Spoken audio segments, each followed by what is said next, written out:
اسی لیے جب جدید ہند آریائی سے مختلف قوموں کا رابطہ و تعلق بڑھا، اب کیا ہوا؟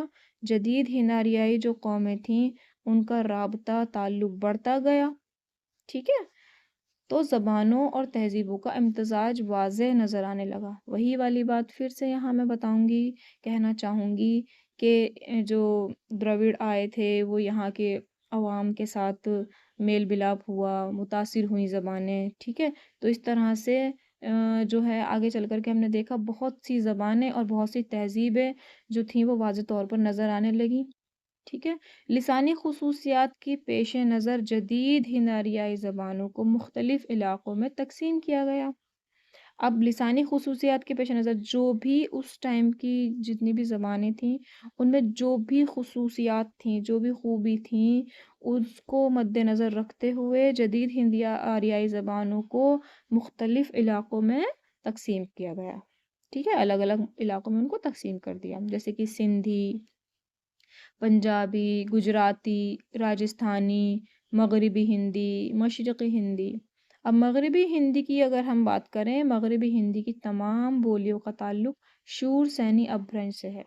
مغربی ہندی اس کی جتنی بھی تمام بولیاں ہیں اس کا تعلق کس سے ہے؟ شور سینی اپبھرنش سے ہے، جس سے بے شمار جدید آریائی زبانیں نکلی ہیں، اور اسی شور سینی اپبھرنش سے بے شمار جدید آریائی زبانیں جو ہیں وہ نکلی ہیں، ٹھیک ہے۔ مغربی ہندی کے سلسلے میں 5 بولیاں آتی ہیں۔ اب یہ جو میں بتا رہی ہوں آپ کو کہ مغربی ہندی کی جو تمام بولیاں ہیں وہ تمام بولیاں کون کون سی ہیں؟ کھڑی بولی، ہریانوی، برج بھاشا، قنوجی اور بندیلی، یہ 5 ہیں، ٹھیک ہے۔ تو یہ کس سے نکلی ہیں؟ شور سینی اپبھرنش سے، اور انہی سے پھر آگے چل کر کے جدید آریائی زبانوں کا ارتقا ہوا ہے، آغاز ہوا ہے، ٹھیک ہے، یہیں سے نکلی ہیں وہ، انہوں نے جو وجود پایا ہے وہ یہیں سے پایا ہے۔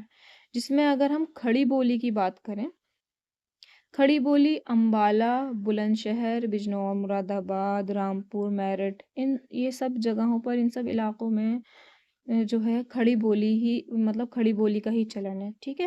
کھڑی بولی دوسری بولیوں کے مقابلے میں زیادہ قدیم ترین، دوسری بولیاں کون سی؟ یہاں پر ابھی جو ہم نے اوپر ڈسکس کی تھی یہ 5 بولیاں، ان میں سے کھڑی بولی زیادہ قدیم ہے، زیادہ پرانی ہے، بطور ان کے یہ جو ہے نا ہریانوی، برج بھاشا، قنوجی اور بندیلی، ان سے زیادہ پرانی کون ہے؟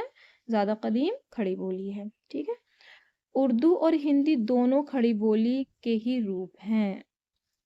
آج جو ہم اردو زبان پڑھتے ہیں، جو ہم ہندی زبان پڑھتے ہیں، وہ دونوں اسی کھڑی بولی کے روپ کہے جاتے ہیں، ٹھیک ہے۔ اردو کھڑی بولی کا وہ روپ ہے جس میں سنسکرت تتسم الفاظ نہ کے برابر ہیں۔ آپ نے ہندی میں پڑھا ہوگا نا، تتسم شبد، تتبھو شبد۔ تتسم شبد کون سے ہوتے ہیں؟ جو بالکل پیور سنسکرت کے ہوتے ہیں، تو وہ پیور سنسکرت کے جو الفاظ ہیں وہ اردو میں بالکل نہ کے برابر ہیں، اور عربی فارسی کے الفاظ زیادہ ہیں۔ ایسا کیوں؟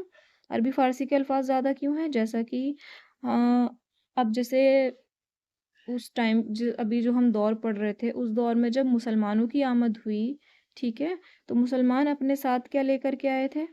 عربی اور فارسی زبان لے کر کے آئے تھے، ٹھیک ہے۔ عربی فارسی زبان جو تھی نا، عربی فارسی زبان کھڑی بولی میں داخل ہونے لگی۔ عربی فارسی زبان جو مسلمان اپنے ساتھ لے کر کے آئے تھے وہ کھڑی بولی میں داخل ہونے لگی، جس سے نئی زبان اردو جس کو ہم پڑھ رہے ہیں، نئی زبان اردو کے لیے ایک راہ ہموار ہو گئی، یعنی ایک راستہ مل گیا اس کو آگے بڑھنے کے لیے، اپنے ابتدا اور ارتقاء کے لیے، ٹھیک ہے۔ مسلمانوں کی آمد سے اردو زبان کی ترقی کی رفتار میں یقیناً تیزی آئی ہے، لیکن ہم یہ نہیں کہہ سکتے کہ اردو کی ابتدا کو مسلمانوں کی آمد سے منسوب کریں۔ ہم یہ نہیں کہہ سکتے کہ مسلمانوں کی آمد ہوئی ہے تبھی مطلب اردو جو ہے وجود میں آئی ہے، نہیں، وہ تو ہم ابھی پورا اوپر پڑھ چکے ہیں کہ کس طرح سے اردو جو ہے وجود میں آئی ہے، لیکن یہاں پر ہم جو پڑھ رہے ہیں وہ مسلمانوں کی آمد کی وجہ سے جو عربی فارسی وہ اپنے ساتھ لے کر کے آئے تھے، عربی فارسی کا ملاپ کس سے ہوا؟ کھڑی بولی سے ہوا، اور یہاں ہم پڑھ رہے ہیں کہ اردو اور ہندی دونوں ہی کھڑی بولی کے ہی روپ ہیں، ٹھیک ہے۔ ایک طرح سے یہ ایک دوسرے سے کنیکٹ ہو گئی ہیں، ٹھیک ہے۔ تو عربی فارسی کے جو الفاظ ہیں وہ اس وجہ سے ہمیں اردو میں زیادہ دیکھنے کو ملتے ہیں کیونکہ عربی فارسی بھی کھڑی بولی میں ملی تھی، کھڑی بولی سے اردو کی شروعات ہوئی، ٹھیک ہے، اردو کے لیے راہ ہموار ہوئی، اردو نے ایک نیا روپ اختیار کیا، اردو بن گیا وہ، ٹھیک ہے۔ اس طرح کھڑی بولی پر اردو کی بنیاد قائم ہے، یعنی اردو کی بنیاد اگر ہم کہیں تو وہ کس پر قائم ہے؟ کھڑی بولی پر قائم ہے۔ اس کے علاوہ ہریانوی، برج، قنوجی اور بندیلی کے بھی اثر کم و بیش اردو پر کہیں نہ کہیں نظر آتے ہیں، یعنی اس کے علاوہ جو جتنی بھی بھاشائیں ہیں، ہریانوی ہو گئی، برج ہو گئی، ٹھیک ہے، تو اور اس کے علاوہ بندیلی ہو گئی، ان کے اثرات بھی کم و بیش ہی صحیح، یعنی کم ہی صحیح، لیکن ہمیں کہیں نہ کہیں اردو زبان میں اپنی ان کے بھی اثرات جو ہیں دیکھنے کو ملتے ہیں، ٹھیک ہے۔